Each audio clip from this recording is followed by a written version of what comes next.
अस्सलाम वालेकुम नाज़रीन। तो आज का सवाल यह है, क्या National University of Science and Technology NUST अच्छा है इंजीनियरिंग डिग्री के लिए?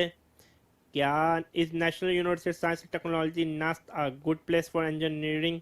Definitely one of the finest university in Pakistan. मैं अक्सर कहता हूँ, अगर आपको सॉफ्टवेयर इंजीनियर बनना, आपको यूनिवर्सिटी जाने की ज़रूरत नहीं। अगर आपको इलेक्ट्रिकल इलेक्ट्रॉनिक कुछ ऐसा सीखना है, नस्ट is one of the finest. I can easily recommend नस्ट। आई मीन नस्ट में मुझे कोई ऐसा मसला नहीं जो मैं कहूँ आपको नहीं जाना चाहिए। One of the finest university है, आपको लाजमी जाना चाहिए। मेरा तो यही मशवरा है। One of the finest, I can easily recommended.